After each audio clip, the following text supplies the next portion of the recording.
welcome to Worship Launch. My name is Zach Dietz, and today I'm joined by Rylan Russell. He's a worship pastor around here in the Tulsa area. And man, if you're not subscribed to this channel, go ahead and subscribe and hit the little bell button so you get notified every time we release a new video. And comment in the comment section below. Let us know what kind of content you want us to put out here. So we're going to dive right in today.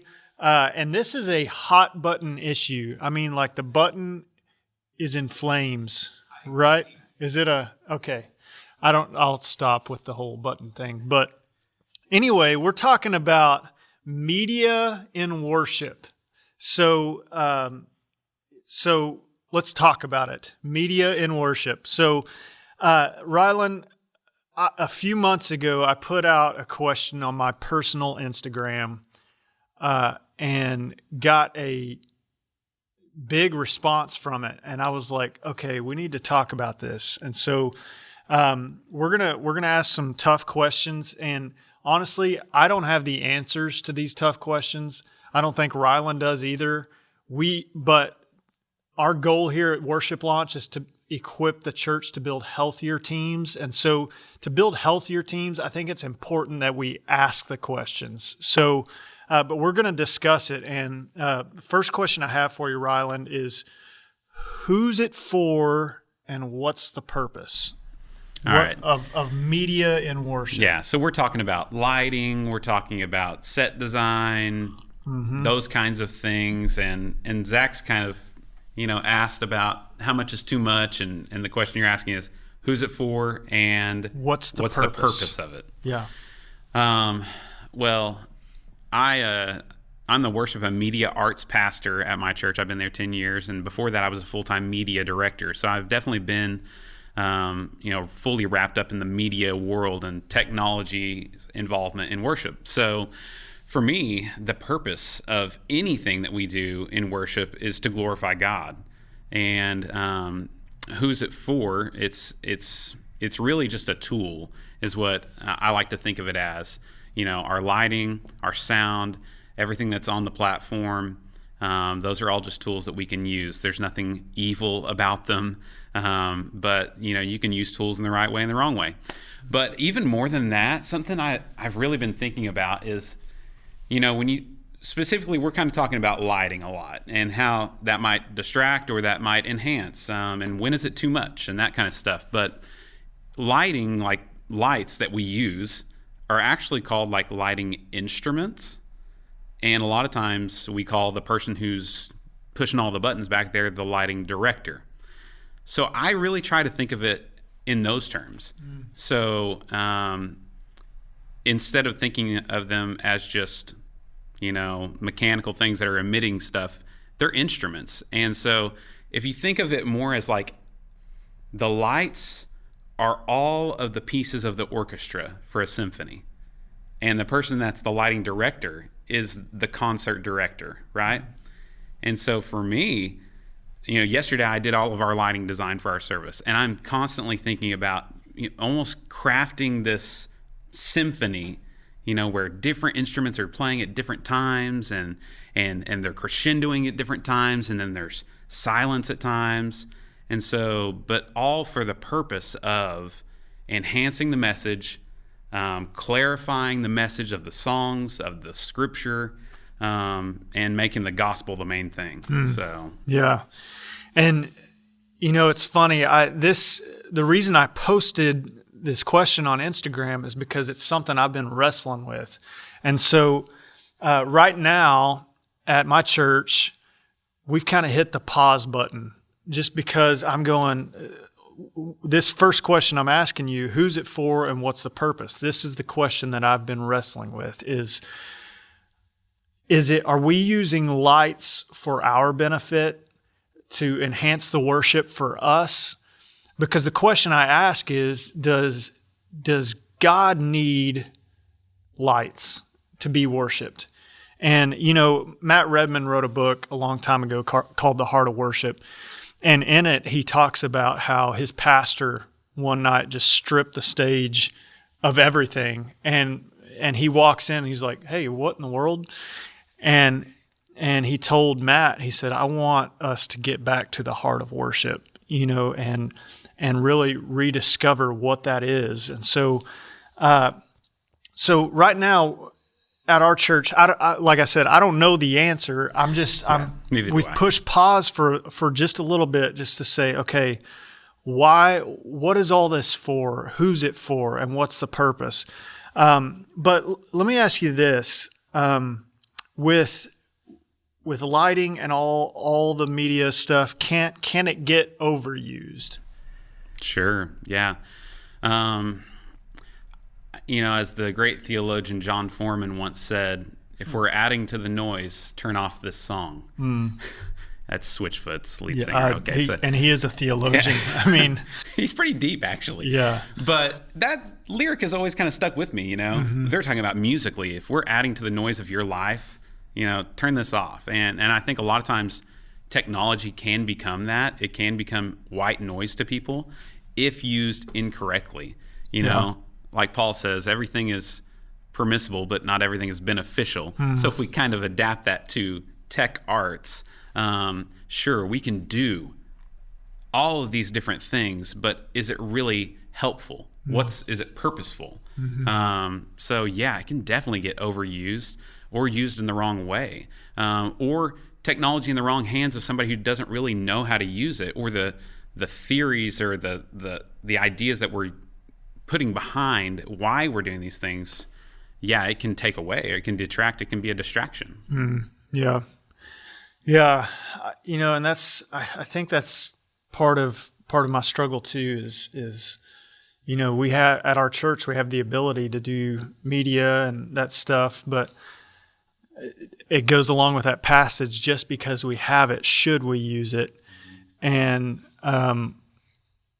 so anyway, but the other part of this is, I started thinking about this morning on the way here, and if you can just picture your worship center as a cell phone real quick.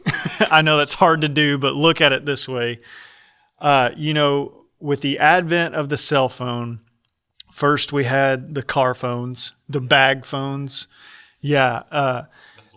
Then the flip, then the little Nikon thing, and then it, we gradually got to smartphones, and now we've got crazy smartphones, and they're just getting better and better and better. And I think about our worship centers, and before we knew what we had, we decorated with stained glass, and we look at the ancient buildings that we have. We have beautiful, grandiose buildings. But before we knew what we had with technology, it seems like we were okay with what we didn't have. And then now we have LED walls, we have and it's just going to get bigger and bigger and better and better. So my question now is, where do we draw the line, or do we draw the line as new and better things are released? Is there a line with the things that we're introducing with media? Yeah, I think that there isn't a line when it comes to technology. I think that we, as the church, need to take any available tool that is there for us, that is there for the world, and use it for God's glory. Like, there's no reason to shy away from technology. And I get that, sometimes we need to have that check in our spirit of like, do I just want an LED wall because it'll look awesome behind me? Yeah. That doesn't mean we should spend $200,000 on an LED wall. Like, that's just silliness. Yeah. So yeah, there is a line there, but I think it's more of a heart check, and why we want to use these technologies. Yeah. And I think you've got that, I've got that. If we don't have that as worship pastors, that check in our spirit of, why do I want to do this? Just because it'll look cool? Or is it really going to help tell the story? Yeah. Yeah. And I I don't know if I agree. I don't know if I agree, but the reason is because I think about, golly, these LED walls, and soon who knows what it's going to be. But I have to keep going back to the question, like, is God getting glory from this? And why are we doing this? And like I said, I don't know if I agree. I mean, I think, and I've heard you say that you use technology to give a clear picture of the gospel, and I love that answer. But I do want to read some responses that I got from Instagram when I posted that. I saved all these responses because they were some good points. But I want to read this first one. It says, "Why not have them?" Meaning lights. Distraction. I think it has the personality of the church more than anything. If your church doesn't seem to care about that stuff, then no need to have it. But if you feel like your church would respond better or feel more comfortable in that environment, and you have the money to pay for it, then do it. So before I let you respond to this, the thing that got my attention about that response is this phrase, "or feel more comfortable." And I think that's where the problem lies. Is this about the congregation feeling more comfortable in worship? Because if so, that has turned worship on its head and made it about us. It's not about us feeling comfortable. It's about what we can give to God in worship. And so if any of the lighting or technology becomes about our comfortability, is that a word? Comfortability, then I feel like we've gotten all of worship wrong. So I don't know. How do you want to respond to that? Yeah, I completely agree. And I think that goes both ways, right? For people that would say, it looks like a rock show, or I don't like it, that it's not about your comfort, right? Mm-hmm. Yeah, absolutely. we can go both ends of the spectrum on that. But yeah, it's not about bringing comfort to our people and what they like, but there is part of that I think maybe you could think about distraction. For instance, like when I'm designing lighting, I mean, I would say maybe once a quarter I might have lights that actually go out into people's faces, because for most of our people, it'd be kind of distracting. It would pull them out of focusing on God and think, why did I just get blinded by those lights? But yeah, obviously that's not what worship is about. It's not about our comfort. So I don't love that response. Yeah. Well, and here's kind of the other side of the spectrum. This person says, personally, I think it's gone overboard. I feel like worship culture is chasing the feeling of a good show or concert. Good lighting, I think, is important, but when people start expecting to be entertained instead of led into worship, it's gone too far. And I want to insert this A.W. Tozer quote here because it kind of goes along with this response. He says, "The church that can't worship must be entertained, and men who can't lead a church to worship must provide the entertainment." And I think about that. I think, at some point, if the presence of God isn't in the room, none of it matters, and so. But if we're using technology to entertain, we've obviously got the wrong heart about it. But also, I mean, this quote: "The church can't worship, but the church that can't worship must be entertained, and men who can't lead a church to worship must provide the entertainment."